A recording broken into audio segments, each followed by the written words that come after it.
in Cardiff, sunny Cardiff, I'd like to emphasise. My name is Stewart Field. I'm a professor here from the law school at University of Cardiff, and I've been given the honour of interviewing for the European Society of Criminology Oral History project Professor David Nelken from King's College London. And in this early part, there is a thing where we were supposed to talk about your honours, or we can mention your honours, but you have so many honours that it would take too much time. So what I'm going to say is you've been a widely honoured international criminologist, and we're going to talk about your career. So the way I wanted to start was, there you are at a certain, I don't know what year you were doing history at Cambridge, in the 1970s, I guess.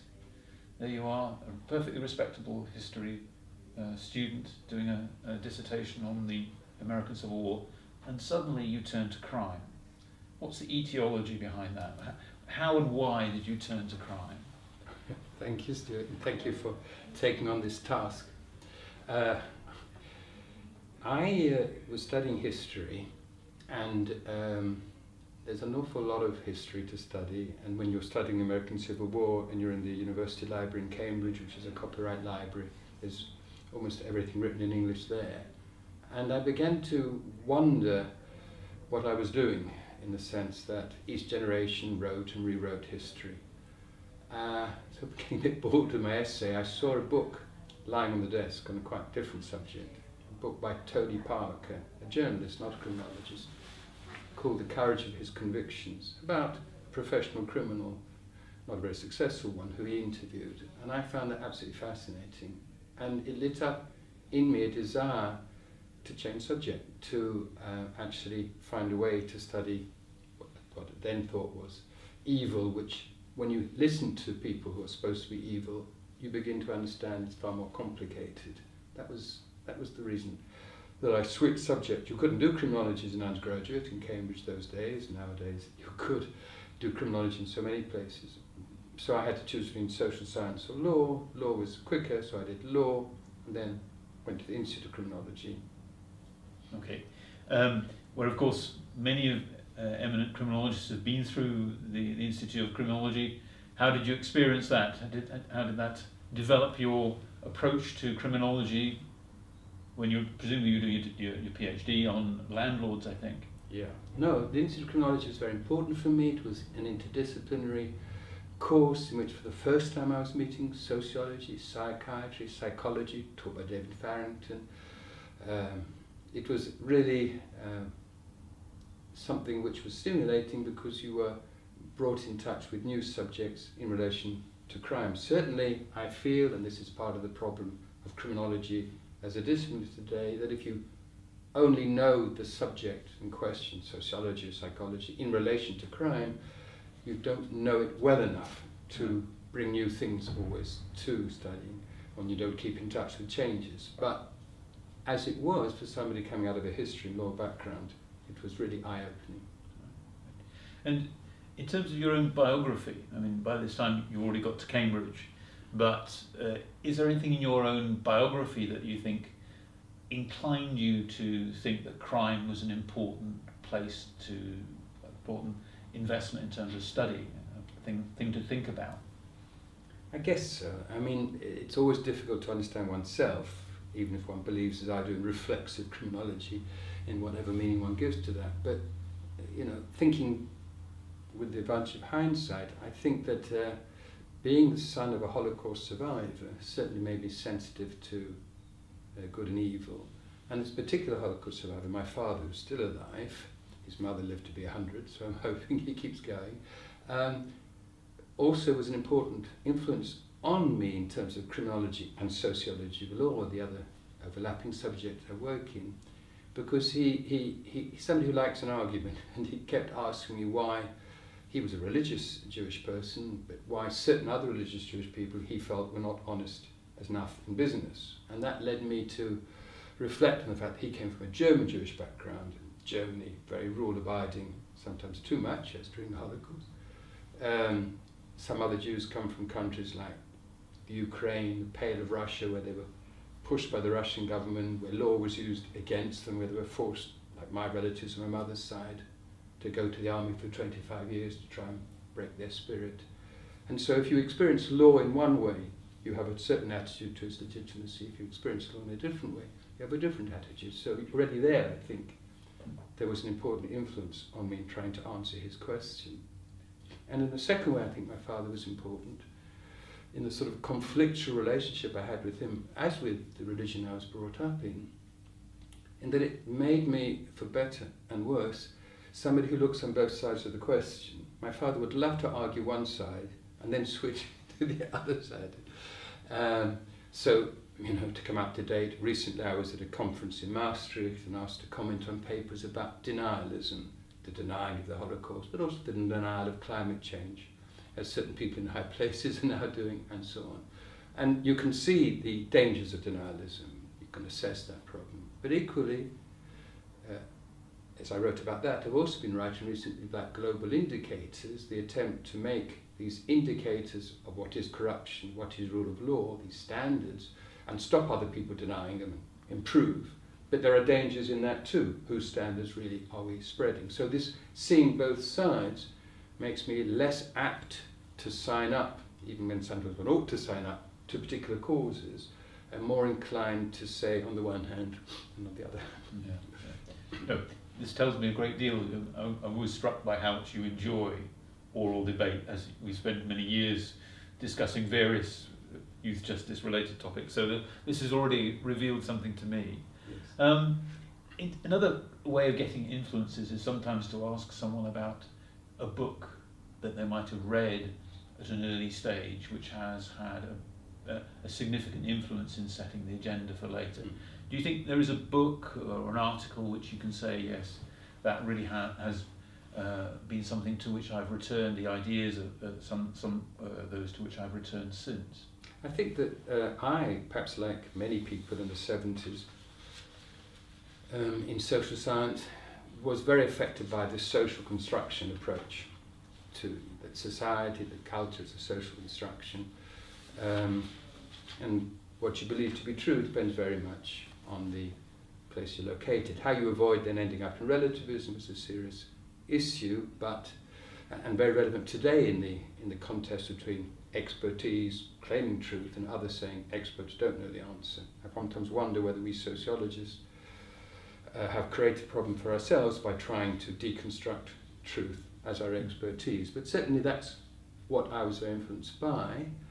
And the social construction of juvenile justice by social organisation of juvenile justice school, but it's about the social construction of juvenile by Aaron Sikorow, was an important book for me because he showed how the same behaviour by what are called in America delinquents was dealt with in one town in one particular way, in another town quite different way, and he was able to get to the actual materials that were used for these constructions and show how easy it is to interpret reality in one way or another. And that goes back to what I was saying in answer to your previous question, that truth and what is truth and goodness has been something which is always concerned me, the demons I've been pursuing, because when you're brought up in a religious way but you don't entirely believe anymore in the credibility of what you've been told, then you wonder whether the two things are connected. So my father's claiming, how could these so-called religious people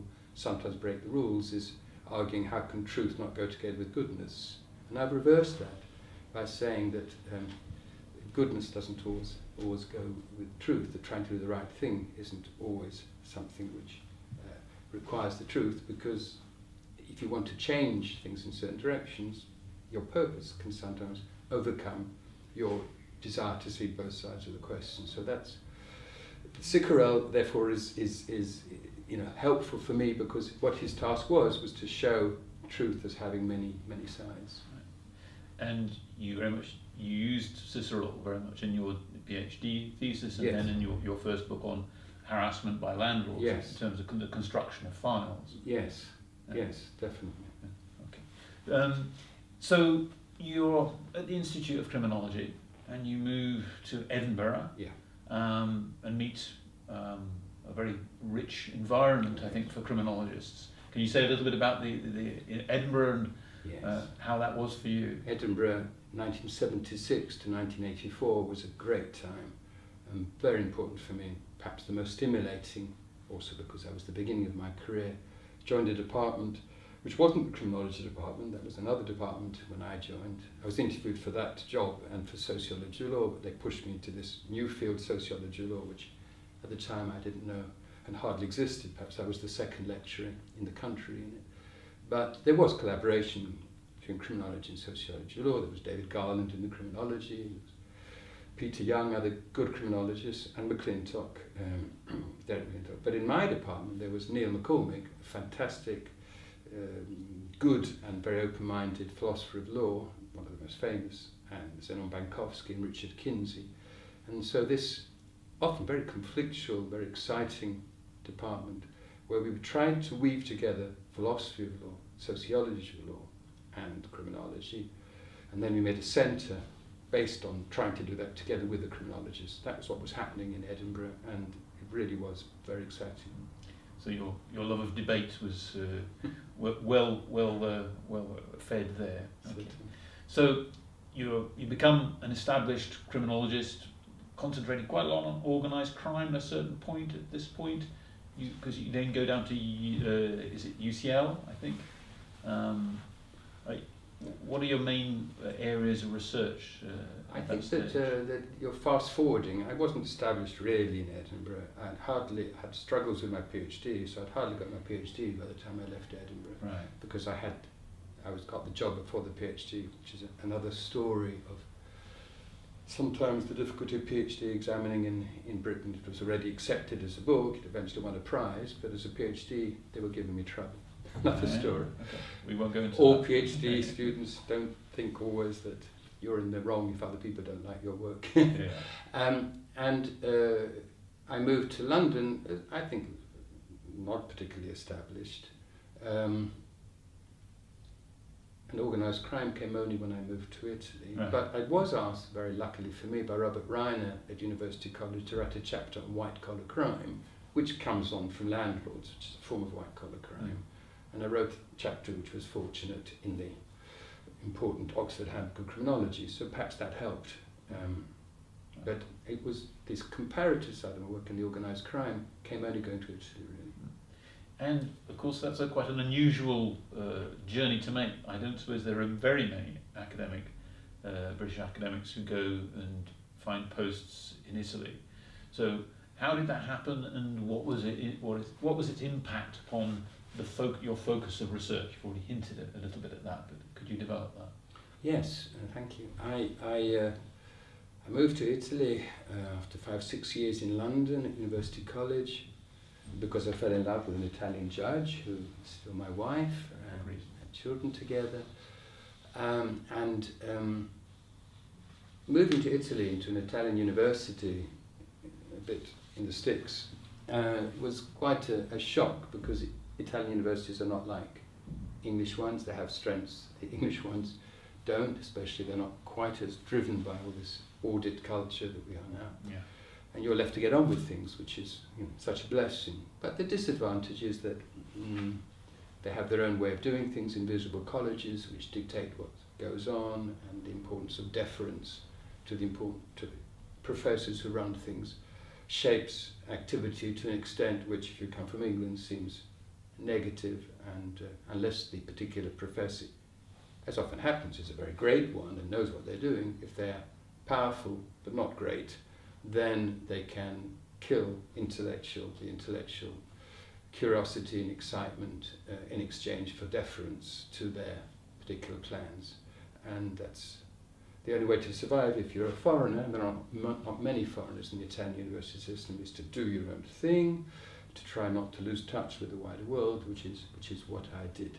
Of course, that's the downside. The plus side of moving to another country is the enormous excitement of being challenged to realise that what you thought you understood, you didn't. What you thought you understood about England, you only begin to understand when you're in another country. Never mind trying on a day-to-day basis to make sense of a new culture where things are different, where the newspapers are full day in, day out, not of ordinary crime, but of crime by powerful people and politicians.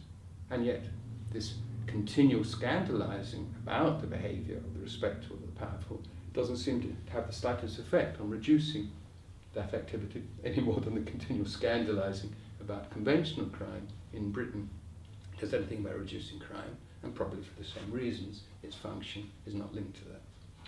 So would you say that your development of perhaps what we might call an interpretive approach to comparative criminology, the interest in immersion as a method flowed really out of that autobiographical experience? Yes, I think so. I think that what isn't always written enough about is that we're all socialised into taking things for granted, and moving places, sometimes within a country, but certainly between countries, is an enforced form of resocialisation to an adult who, unlike a child, doesn't accept this. It's not the first time it's happened, and would like to say, well, no, you're wrong in what you're doing. But of course, why should one individual who just happens to think something's wrong because they're used to something different have any say? And indeed, you have no say. So or very little say. So you are obliged to do things differently, even to think about things differently. And I've been changed by Italy, obviously far more than any effect I've had on Italy. But sometimes it's by being dragged, screaming and kicking, into seeing things differently than I did before. And how was the return then? Because you returned then to King's, to, as you hinted, a very different kind of university culture. How have you lived that and experienced that? What are your reflections upon that shift back? Well, in terms of university experience, as I've mentioned, the British university system has become terribly managerial, and far too many meetings, and criteria being set which are not actually always criteria which are valuable in and of themselves, but just ways of measuring things. In terms of British culture, I suppose after exposure to Italy, I'm even more aware of the way that Britain seeks to highlight certain things about itself and not others. I remember my wife, when she came to do a master's course when we were already together in Britain, and she remarked to me, yes, David, in Britain you don't have corruption. That's because everybody already knows who should get everything. And this sort of quick insight, whereas in Italy there's much more need to achieve a distribution through the rent payment you pay, which we call corruption, to certain mediators. It's a different society, but it doesn't mean that England is all it cracks up to be, which of course also makes one sceptical about these transnational indicators about what they're actually measuring, especially if they're based on perceptions. So yes, I suppose I see England now a little bit with a stereoscopic vision, partly as an Italian or half an Italian, partly as this is my country, I value so many things about it, and I'm back with the things that I value, as well as what I now see is not quite so straightforward. I tend to read Private Eye as my source of truth rather than the quality newspapers. Thanks. And just ask you to reflect a little bit about your career as a whole. What do you think of as being your distinctive contribution to European criminology?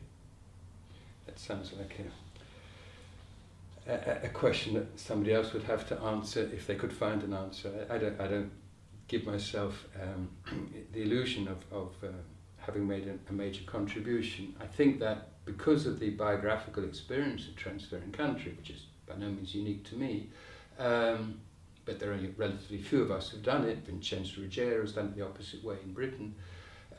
David Gardner's done it by going to America. But more than them, I think, certainly more than David, I've been trying to explain Italy to people in Northern European countries, rather than taking it for granted, or taking for granted the stereotypes of Italy as mafia and so on that exist, and trying to work out the nuances of what I then came to call legal culture, the way things are done differently, how a highly successful economic power can have court cases that take forever to finish, whatever Max Weber thought was the link between capitalism and law. Trying to work out these puzzles has been very important to me, and maybe represents a contribution I'd like to think a contribution that still has to find its form in a book, which I'd like still to write, in which I'll put together a number of empirical researches I've done in Italy since the time I went there. I went there during the middle of the anti-corruption investigations called Tangentopoli, and perhaps improperly I wrote for the Italian history of law series, important Storia del Diritto, very important series, the chapter on Tangentopoli, because most Italians would be very careful about writing about it at the time. Some said to me, well, I don't know what this really means in 20 years' time. What are you doing writing about it now? But I was being asked in England to explain it. So then following from this very strange phenomenon where Tangentopoli, or kickback city, led to all the parties of government being destroyed simply by the application of the ordinary criminal law, leaving a great vacuum which then Berlusconi occupied, and not the communists as they hoped to.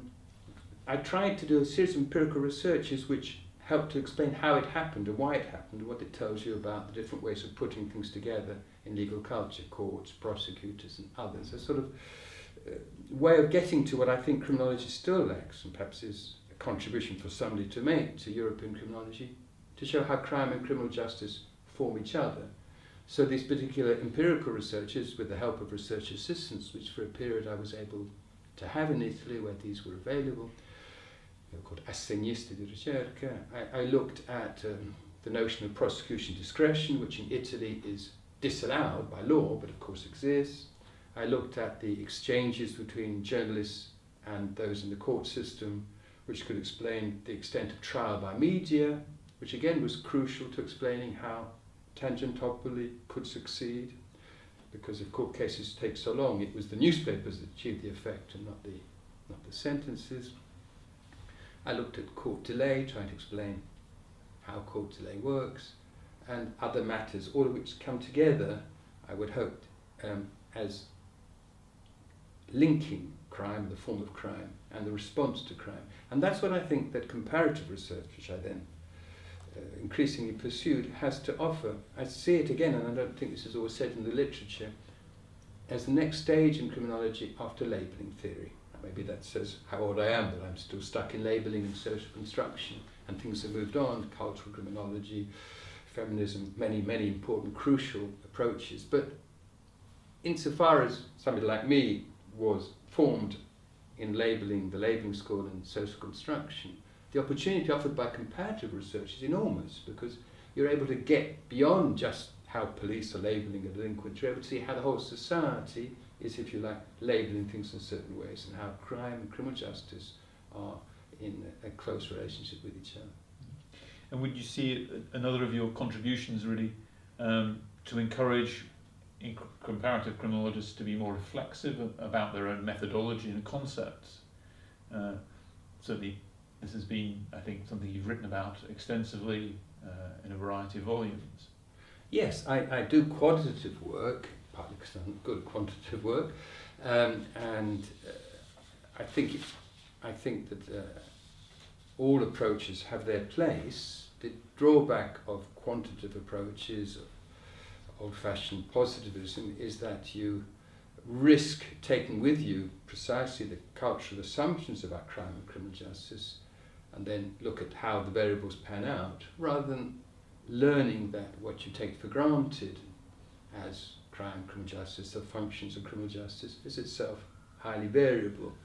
How do you make sense of a system where cases can take so long, where the importance of what are called garantia, that is guaranteeing the defendant, which would be seen as such an ideal in Britain to have more of, in Italy is agreed on by the right and by the left, to the extent that even left-wing judges feel frustrated at not being able to achieve anything with the criminal law, other than, of course, put immigrants caught in the act in prison. But for everything else, the system doesn't work very well, and some even leave that part of the courts and go into the civil side because they're so frustrated.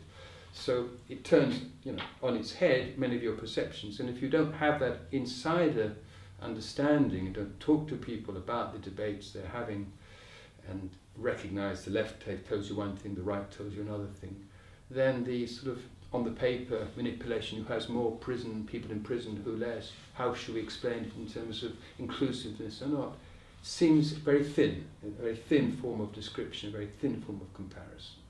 So I'm much more geared, seeing as, much more interested in what Conrad, the novelist, called the inside of facts. Okay. Can I bring us up to date then in terms of asking about the work that you're doing now and whether that's a big departure from what you've been doing in the past, or do you think it's a continuation of what you've been doing in the past?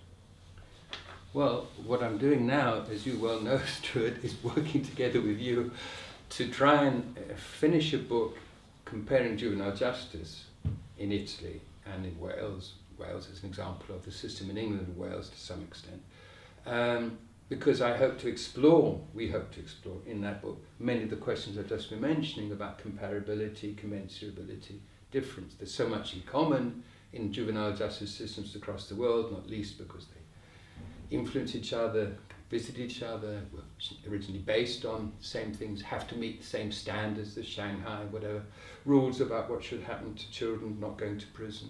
And at the same time, juvenile justice is part of the wider system of criminal justice, which, as I've been mentioning, occupies a very different place in a state like Italy, in a country like Italy, different parts of Italy in different ways, than it does in Britain. So trying to fulfill the promise of a deep comparison is what we're working on at the moment.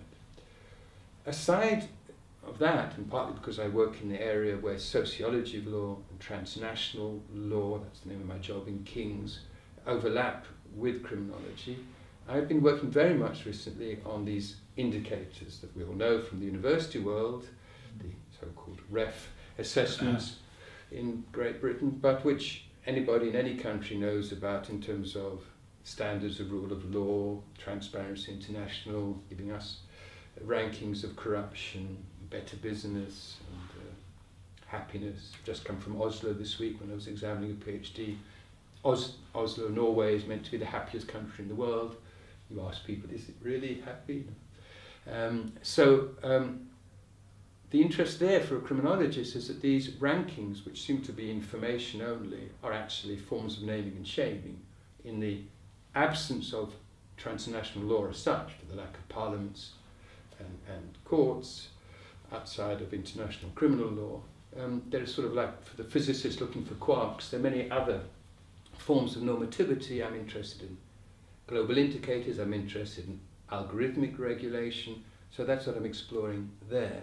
And global indicators brings me back also to the starting point regarding truth, because the talk I gave in this conference at Cardiff was about whether these indicators should be considered examples of junk comparison, in the sense that how can you compare 172 countries with their enormous differences in social, political, cultural circumstances in terms of rule of law, corruption? Aren't you imposing particular ways of understanding, the worst sort of comparative work where you don't show any interest in really understanding the places concerned?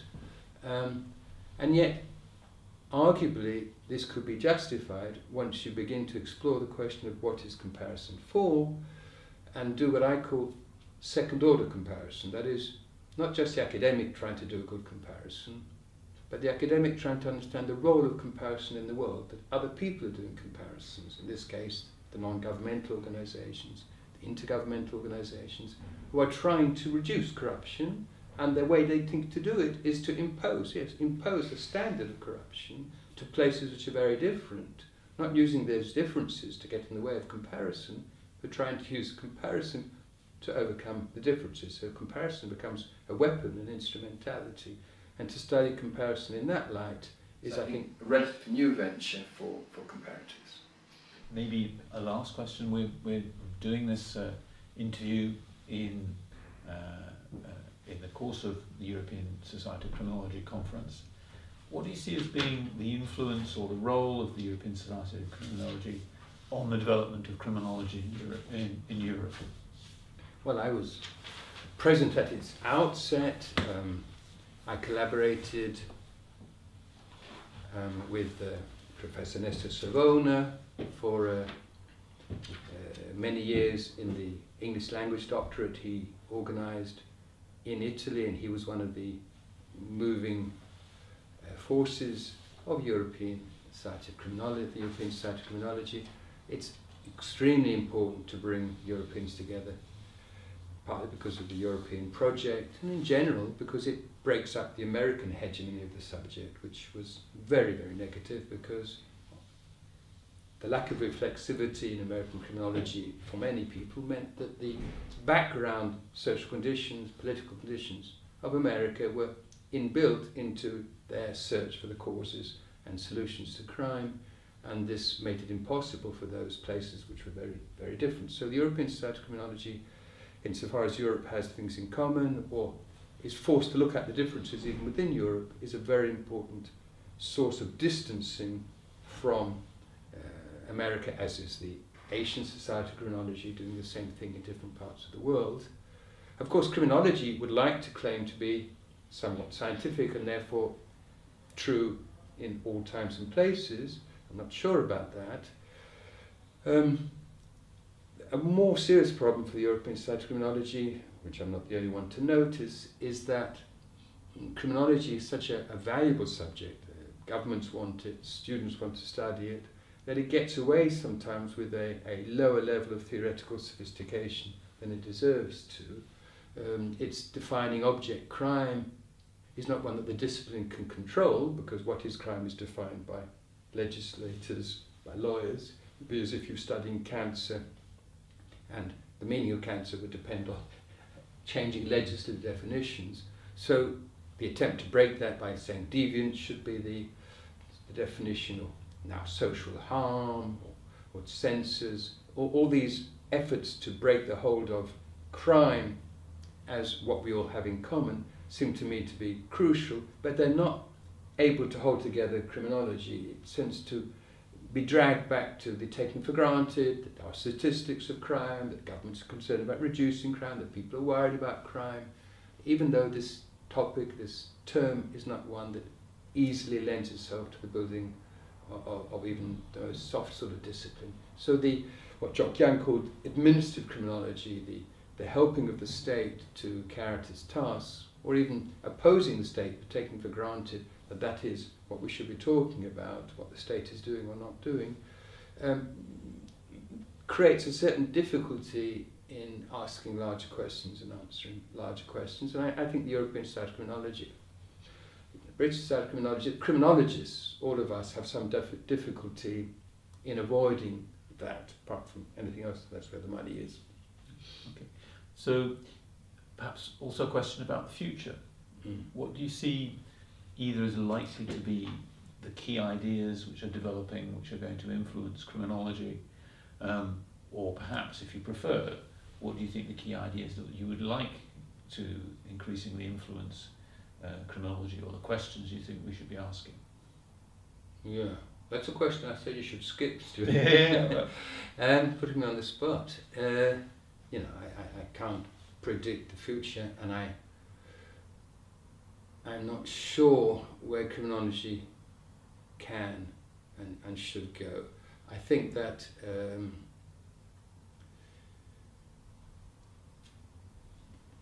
my own work, which is to do with cultural meanings of crime, still has a lot of room for further expansion.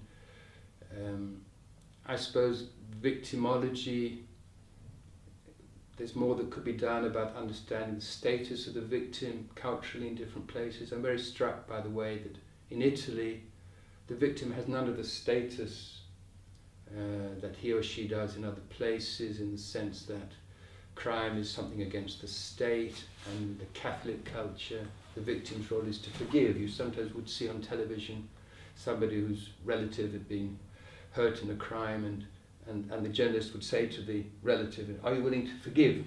pushing a microphone into the face. And you would think, coming from an English background, leave them alone. But victims are us, in the sense that they represent the better part of us, that they are the community, that they are the justification for dealing with crime is not what you get in Italy, much more a suspicion of the force of the state, going back to what I said before, an endorsement of garantismo, of protecting the individual from the state. Doesn't mean that there isn't concern for victims in Italy or that the victim doesn't have a role in the trial, but culturally speaking it's a very different one. So I suppose in terms of my own experience in other countries, in Italy in particular, there is a lot of room for taking these differences and then relating them to important philosophical ideas about dignity, mercy, forgiveness. These terms which are crucial in criminology are not ones that one can answer simply by getting the right philosophical solution. I think the world offers a fantastic mental experiment in how cultures create different mixes of mercy, of forgiveness, of sanctions in different ways. And if you like, one could explore philosophy in action through criminology. And we've been talking in the last few days about the ways in which perhaps the assumption of responsibility, the taking of responsibility for acts, might also be an interesting area of development in terms of comparative criminology. Yeah, if I switched the interview to you, you would then tell me why you think that's important in France compared to England. Of course, the taking of responsibility, which is what many courts want offenders to do, they then feel safe about reducing the penalties they would otherwise impose, implies a lot about the understanding of how people take responsibility when they're ready to take responsibility. In Italy, that's quite late. Understanding, as you say rightly, the notion of responsibility fits exactly into the agenda I was just been painting. Neoliberalism, which creates a certain form of responsible individual, responsible consumer, is an approach which is gaining ground, but it meets different cultural themes in different places, where more collective, less collective, more religious, less religious, particular ways of thinking about what responsibility is and should be are better displayed in the criminal field than in many others. Okay. David, as always, it's been a tremendous pleasure to talk to you, and thanks enormously for doing this interview. Thank you, Stewart. Thank you, everybody.